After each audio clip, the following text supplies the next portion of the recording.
Welcome to the Fire and Earth podcast with your hosts, Jason Mefford and Kathy Groover. Fire and Earth, giving you the keys to unlock your limitless potential. Hey everybody, welcome to another episode of the Fire and Earth podcast. I am your co-host, Kathy Groover.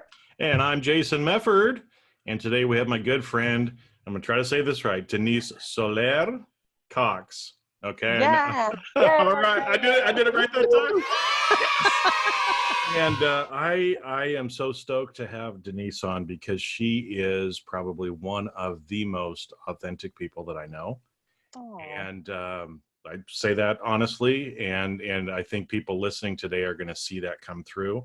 But just a little background: she is an award-winning filmmaker. She has already done an amazing. I mean, this is an amazing film. And we'll make sure and link that up in the show notes for people to be able to go out and see that. But Denise, maybe just take a minute and tell people kind of what you do, because you are amazing. I mean, your client list is like the Fortune 500, right? I mean, if you started name dropping here, everybody'd be like, "Holy shit!" You know, she's worked with these companies. Yeah, she does. I mean, you're legit, girl. Thank you. Thanks so much. So.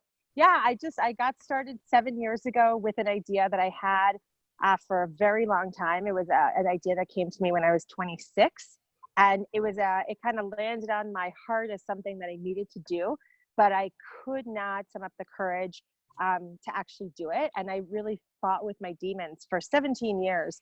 And until one day I just said, you know what, I have to do it, and I'm going to disregard any of these crazy feelings that keep coming up that were basically just like what I call enoughness feelings. Like, you're not good enough. You're not even a filmmaker. You have no training. You're not skinny enough. I mean, any enough I was like putting on myself and delaying this project, which was a film.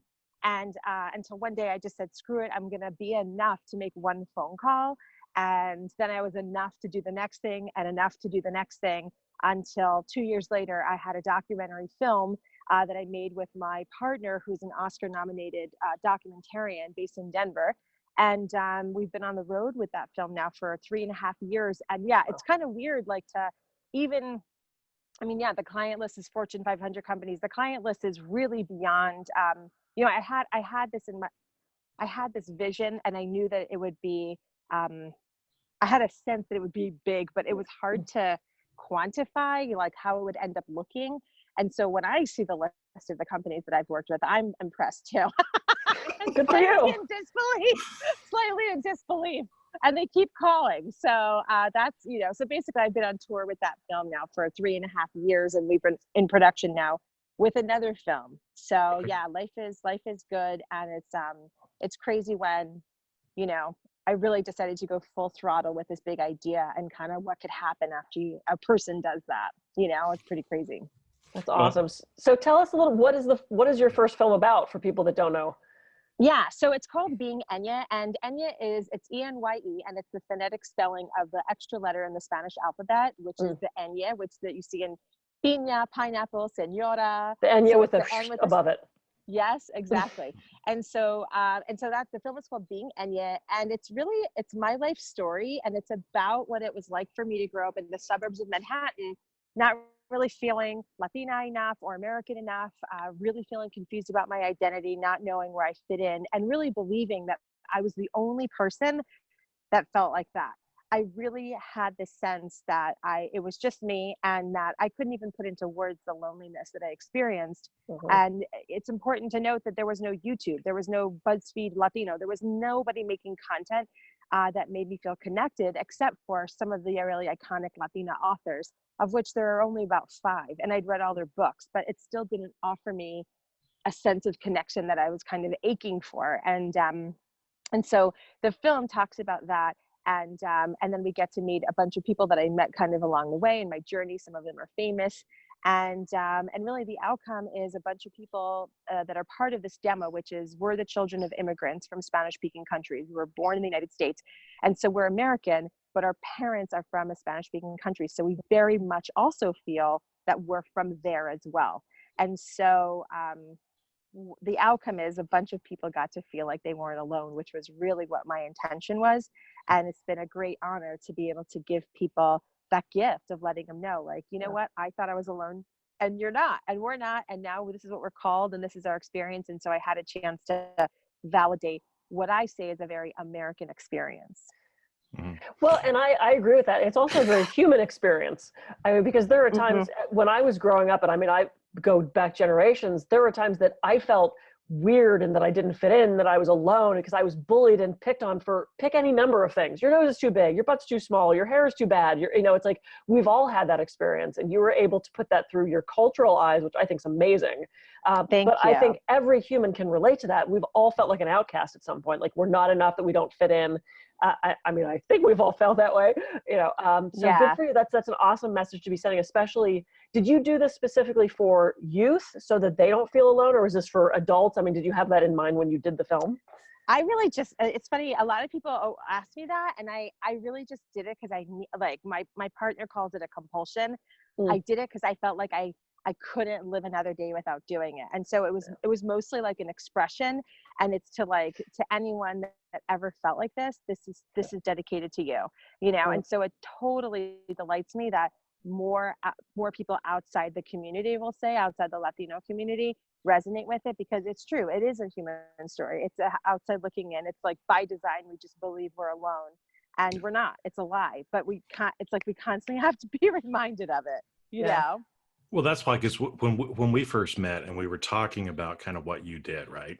And again, the whole Enya idea of my parents are immigrants. So again, I'm kind of like split between these two worlds, right? And any immigrant family, feels that way or has that. But as we talked about, some of those feelings and the things of, not enough, and kind of like almost this whole familial kind of tie, right? Like our family has so much power over us and over our beliefs. And it was like, as we were talking about, and you were sharing some of the things that these people were experiencing, and then I watched the film and I'm like, holy shit, I mean, here I am, right? I mean, white male, Northern European descent. My family came over in the 1700s. I mean, you don't get more American than that, right? But I could totally relate to and see, even in my family, some of those same things, right? I mean, because what are some of the things, again, you talked about, not feeling enough. What are a lot of the things that these people are feeling?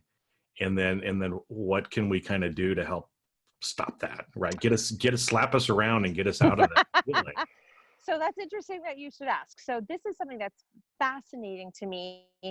I will say from like a sociological perspective, and that is first that Latino culture is it's collective culture, and so meaning we're about the family. We prioritize family over self, and it's informed by Catholicism, right? And it's informed by things that where you respect the hierarchy, so like respecting elders, right? And so like there's this whole culture of we don't think about the individual, we think about the group.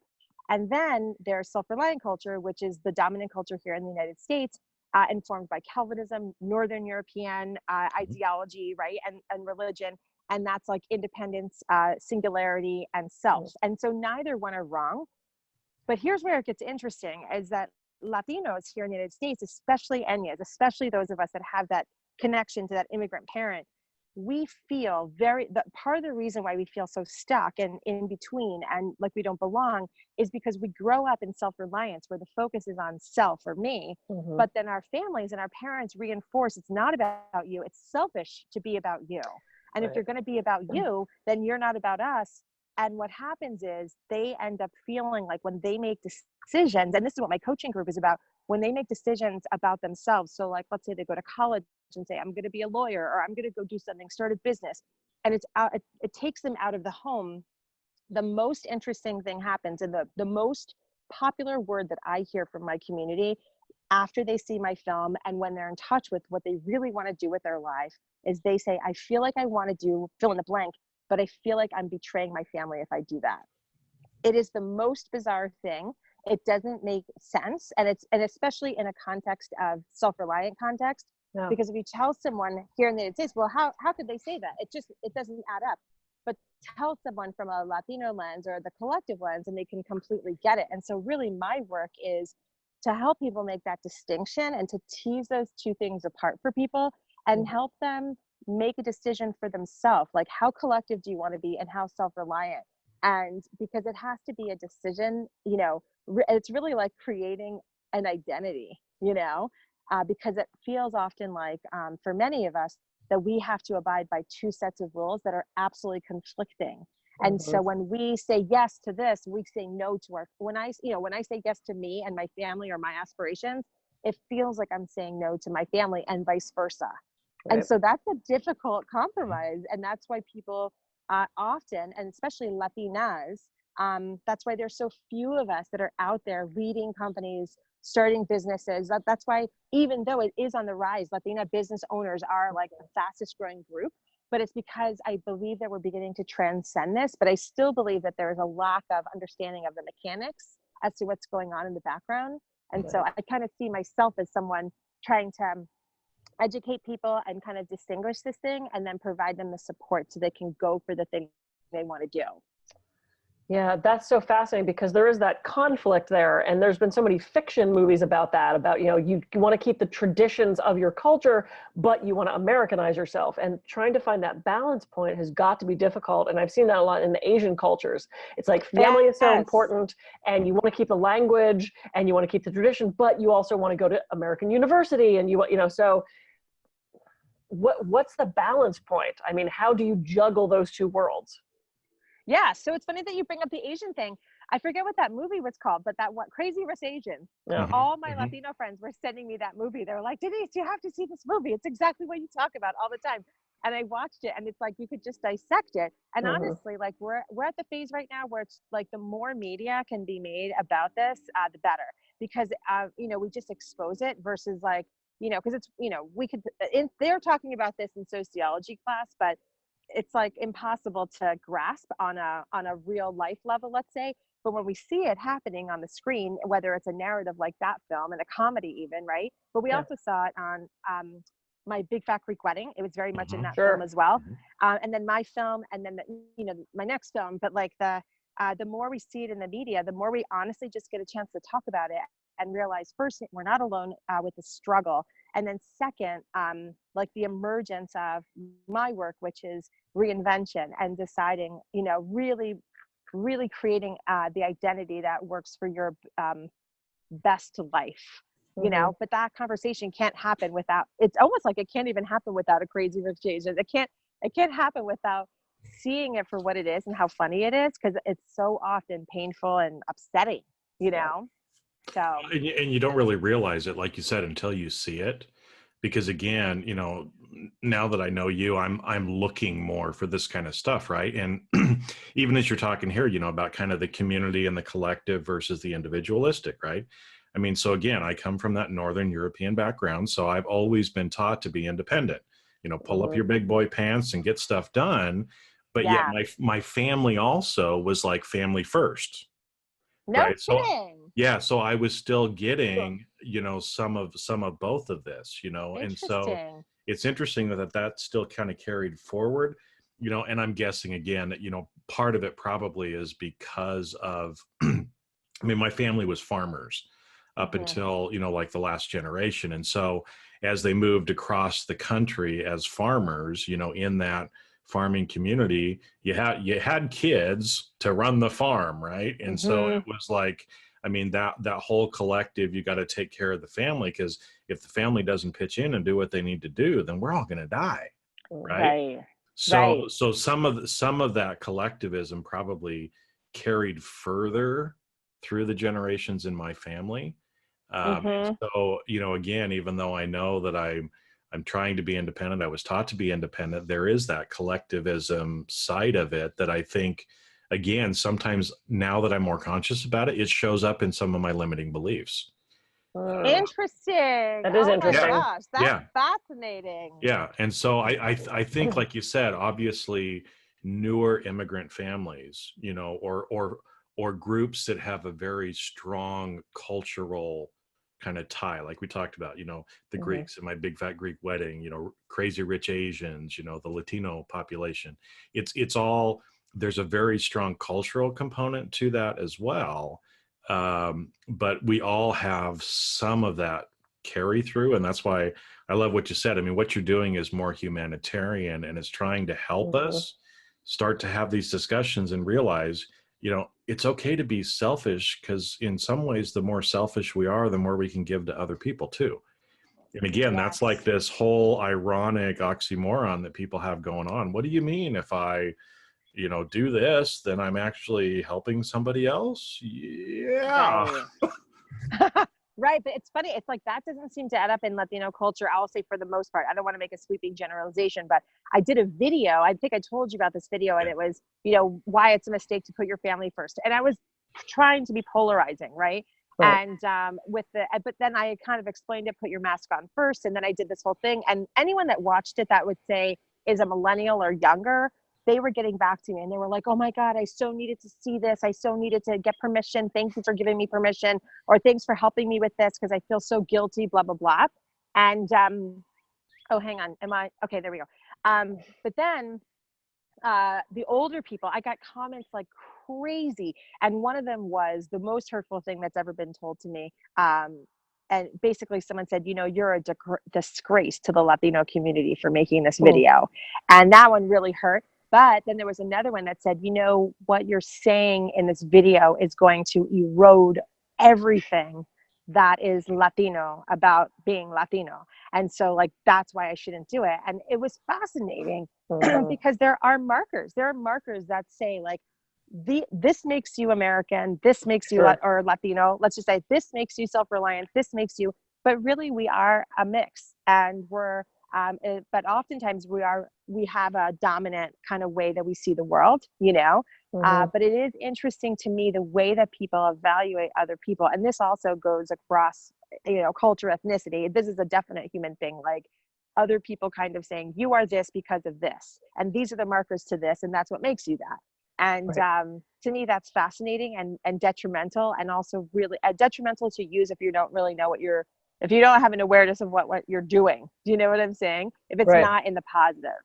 Does that make sense? Yeah, absolutely. Well, and I'm thinking, as you were saying that, two things popped into my head. One of which is the African-American community and women who were forced, like they had to straighten their hair. And now they're going back to the natural hair because they're embracing that cultural aspect. And there were so many people who are like, you're not really a Black woman because you're straightening your hair, and you're trying to be white, you're trying to be American, that whole cultural thing.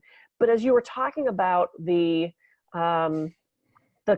influence of where is that balance point, what struck me as, I'm an only child, and I'm wondering how much of this is nurture. We can argue nurture versus nature forever, but it's like I went to college, I left home, I drove cross country immediately. And there were so many people in my community back in Pittsburgh who they left home, but they never left Pittsburgh. They stayed there. They went to school there. They still live near their families. And I was like, I'm out. And I wonder if there's because I'm an only child and was raised to go be independent, I just had a different mindset, or I shot out of the womb, certainly independent. Do you actually see, does it matter if you've come from a big family or if you're an only child? Do you see a connection between the whole nurture versus nature thing? That's actually a really good question. I see it more, I see it more in, not as much like nature, nurture, but more in the coming from the homeland country versus being born here conversation. So there's US Latinos, and we say we're from, Puerto Rico. Like I'm Puerto Rican and Cuban. That's where my parents are from, right? And so, and people from the homeland countries seem to have, they have a different experience. They didn't have to grapple with the either world, like either ideology. They're in one, and they survive and thrive in a single ideology, and so they look at us as we're more American, and then we struggle because we don't feel American enough, and then we're rejected by the people from the homeland because then we don't seem to be enough for them either. And I talk about them like they're a group, but there is a collective kind of thinking on this, which is fascinating to me. So that's the what it kind of, I would say, if there's any like dichotomy, it's more it lives there. And what's interesting is I screened my film several years ago for most, for many, wasn't private home, but most people that were there were from the Harvard School of Education. And in the Q&A, it was like this really strong listening. Like they were so curious to understand the film and the ideas behind the film. And apparently 2 women were there. One was from South American country, and another one was a U.S. born Latino like me. And the South American one approached the other one, the U.S. based one, and apologized. And she said, I feel like I haven't really, I've been treating you in a certain way that's been unfair. And I just want to take responsibility for it. And to me, that was such a big thing. Wow. To have a moment of awareness for her, that she was able to see that she was not being very tolerant. And the funny thing is I don't really address that in the film, but it's very much there it's there if you can see it, I guess. Yeah. Well, and I think, as we're talking about this, and trying to, again, I don't fit in here, but I don't fit in over there, kind of thing. I think, again, this comes back to kind of probably a general human thing, where is the world tells us that we're supposed to be a certain way, right? It doesn't matter where you kind of come from. And one of the big movements that we're seeing more and more of, and probably one of the reasons why your work resonates with so many people, is a lot of us are kind of stuck in the middle, and we're like, well, now hold it just a minute, right? I don't necessarily want to buy into whatever I'm told I'm supposed to do. I'm a little different than everybody else, and I just really want to be me. And so again, right, it's like, but a lot of us, even like you said, when we started talking, you said, I didn't have the courage to do it, right? Because again, you kind of felt like, well, I have these feelings, I want to do this, but I'm not really supposed to, because that kind of goes against the rules, right, of whatever it happens to be. And I think we all, in different aspects of our life, we all have that, right? Yeah, absolutely. And so having the courage to actually be authentic and say, no, I want to do this, right? Hey, I'm a 20-something Latina woman, and I want to be the CEO of a Fortune 500 company. Hey, if you want to do that, great, go do it, right? That we should have the courage to actually do it. Or if somebody says, hey, you know what? I just want to be a mom. That's what I want to do. I don't want to go the corporate route. But if that's really what the person wants to do, then go do it. Right. Instead of kind of being stuck in doing what you think everybody else expects you to do. Right. Right. So, it's very hard though. It's very hard very because hard. it's like that belief system, because we know there's something else possible. I feel like but it's so hard to see ourselves that way. And it's because of what we feel like. I heard someone say, like, you really don't know your negative belief systems or your limiting belief systems, because if you did, then they wouldn't limit you. Like, if you really, then you would just know what they were, And so I feel like a lot of it is for us not knowing that it's like, hang on, that's just how I see the world. And which is why I start, the film really unlocks like a new, I say that it helps build like a fish when it jumps out of water. Like one of my favorite sayings of all time is the 3 mysteries of life are water to the bird. Water to the fish, air to the bird, and man to himself.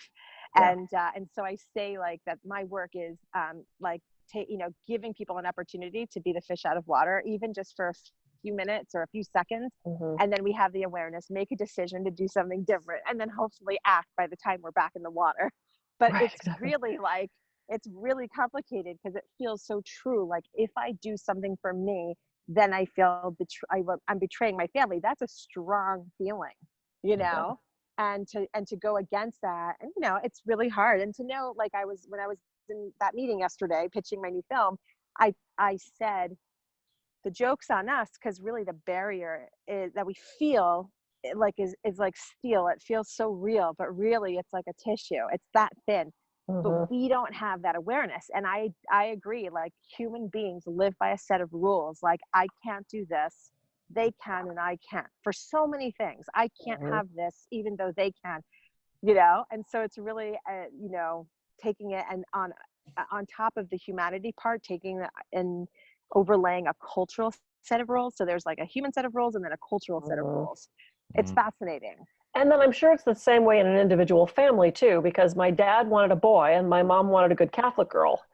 So there was, she wanted me to be a housewife, marry the boy next door. And my dad was like, go play, run around, kick any boy's butt. Let me show you how to throw a football. So even in my family, just with the three of us, there was that conflict. So I can't imagine culturally how, with the family versus the entire culture. But let me ask you this, because I'm listening to you talk and I used to be an actor. I know what filmmaking does. How were you different after you made that film?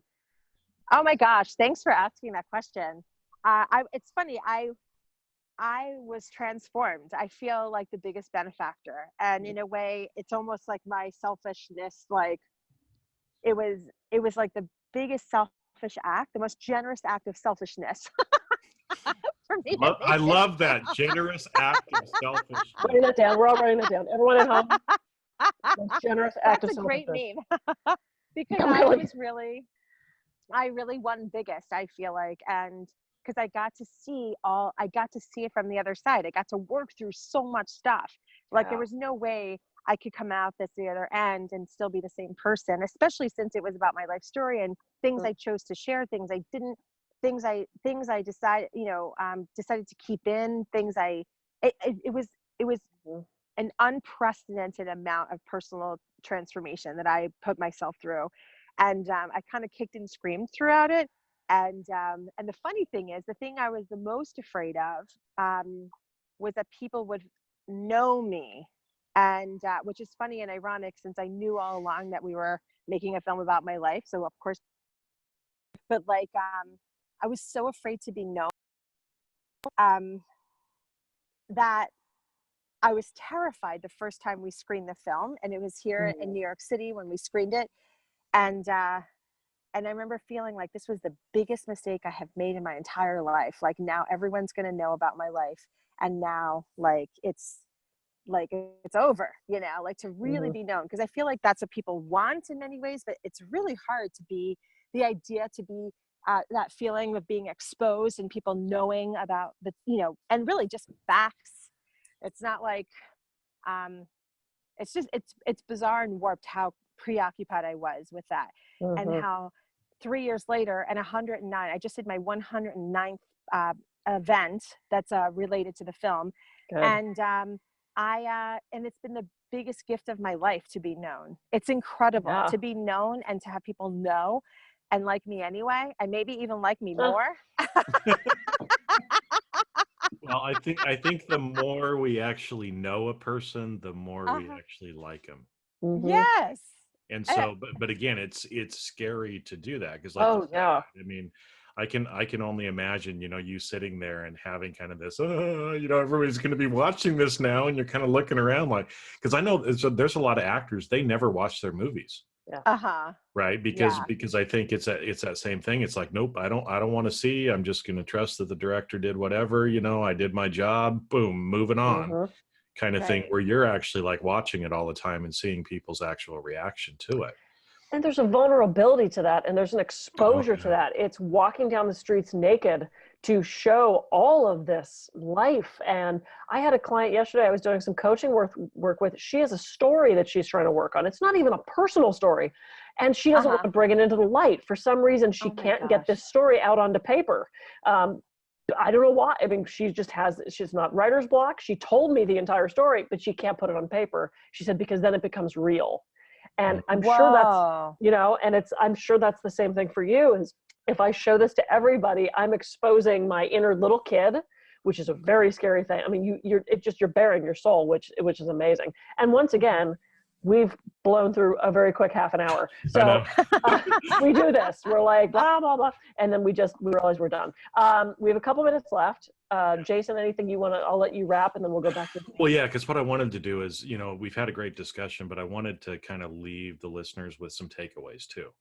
So maybe Denise, if you can just kind of share, I mean, you kind of shared your story and I mean, we can see and feel the emotion that you had kind of doing this project, the impact it's having on people, but maybe give some tips on what did you learn through the process, right? Like what are some things that people need to do in how you kind of help people do that, right? Because again, it's like, okay, we all realize this now, but now what are we going to do about it, right? Because realization is like, it is the first step, but now what do we have to do to kind of work through that, and kind of move forward? And so you've actually personally had to do this yourself, right? So Yeah.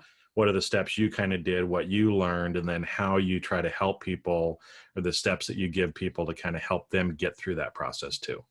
Yeah. So I would say, first, a lot of people, when they hear me, they'll say, well, some people will say this, like, I don't know what I'm passionate about, or I don't know what the thing is I would do. We're different. You and me are different.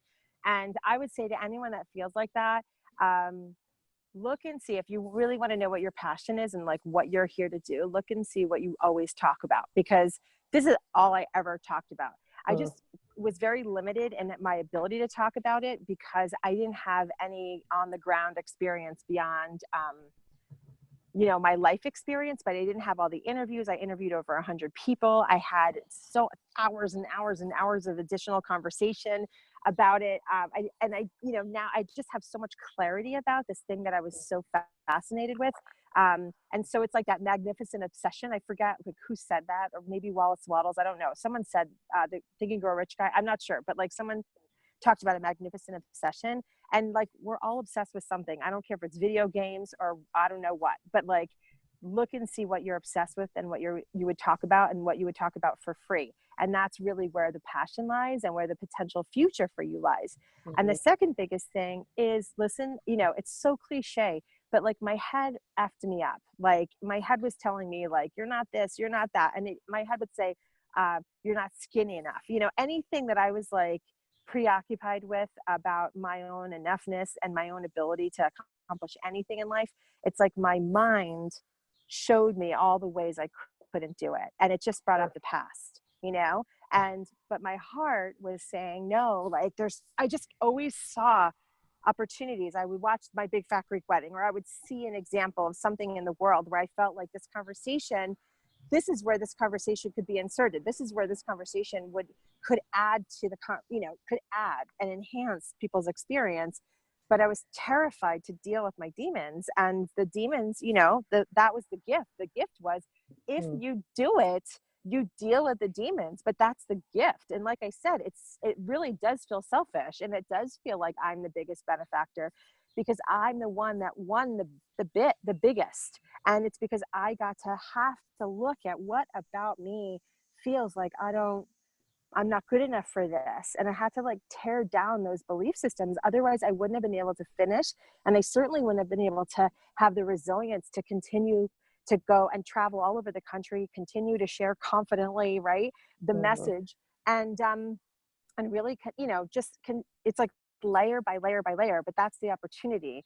And I know it's terrifying and it's so worthwhile. And so really what I do is I only listen here. And this is always there. It's like it's like the devil and the angel. Sometimes I feel like this is the devil and this is the angel. And Latinos always say, and then there's your mother. The devil, angel, and the mother is a separate thing altogether. But anyway, so yeah, that's what those two big things is what I would say made the biggest difference for me.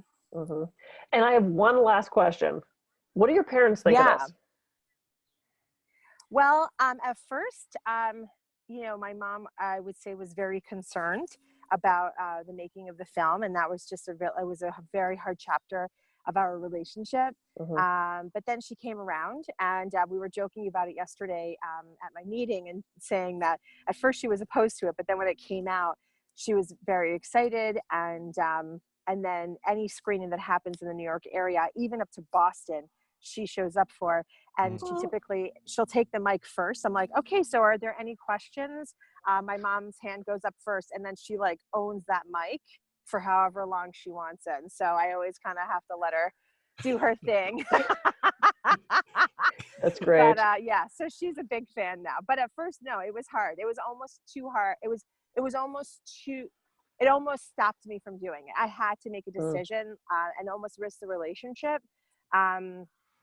But I decided to keep going and believing that I could do it in a way that would honor everyone whose story is also a part of my story, Yeah, That's so great. That's so great. So why don't you tell everybody how they can reach you, the website, all that good info, and then we'll move on. Yeah. So for anyone that wants to see the film, you can watch it right on your computer at enyethemovie.com.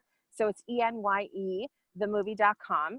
And you can watch it right there on your computer. And then if you want to hear about the next thing, so there's going to be people that listen that are going to be thinking about the ideas that I just shared. They're going to see the movie. The stuff's going to swirl around even more. And I have a program for that. And it's really around unlocking your own dreams and supporting people to get to the point B person, which is, I talk about a lot. Point A was afraid. And that point A is, we're always at point A today. And the aspirational version of ourselves is point B. The person that I see myself that I could be, the person that can make another film and have that win awards too. And the person that could do the next thing in the great way that I kind of ideate that it could happen, that version of me. So I help people get to kind of presence point B for as long as they'll allow me to in my program. And many women that have joined the program, it's called the Enya Dream Accelerator, have created their dream job, their dream life, and taking trips around the world, speaking. Someone just, started a new online program, writing books, getting trademarks and copyrights. I mean, crazy things that people have just put on the shelf and put on hold. They get in my program and they're like, you know what? No, now is the time. I'm doing it now. And so that's the kind of the promise of the program. So great. And I'm glad. Sorry, got a little something in my throat there. We were doing so well, and then there goes Jason. Okay, all right. But I'm glad that you're doing that because I hope one of the things that the listeners heard as we were going through this is when you come to the realization and you've got to start making a change, it's hard. Mm-hmm. It's hard, and you need help to be able to do it, right? And so having an opportunity for that, and again, I mean, your movie is literally going to impact millions of people, right? Oh, thanks, Jason. Yeah, totally. It really is. Totally. I mean, and again, I mean, you're working on a new film. Everybody's going to know who you are, right? Mm-hmm. And but again, it's even your journey. It's hard. You need help along the way. You need to have that courage.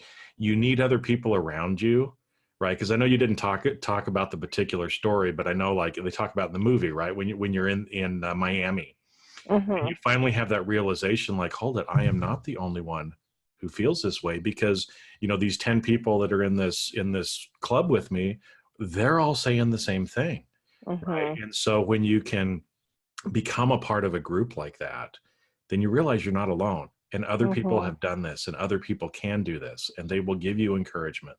They will support you along the way. And so, like I said, not only the movie, but what you're doing with these women in the Enya, I know it's EDA, Enya Dream Accelerator. Yes. is actually putting the rubber to the road and literally transforming these women's lives. So you're having a big impact. I know you said you got a lot out of this, but I know you're giving a lot back to the world, and that's we need more people doing that. So thanks, Jason. Yay. Well, this has been a phenomenal episode. This has been such an awesome cover. We have the best conversations. You're amazing. Thank you so much for what you're doing. Thanks for finding her, Jason. We have to sign off, or this will be a 30-hour podcast. I know. I'm Kathy Gruver, and I can be reached at kathygruver.com. And I'm Jason Mefford. I can be reached at jasonmefford.com. And we'll see you on a future episode of the Fire and Earth podcast. See ya. See ya. Bye. Thank you.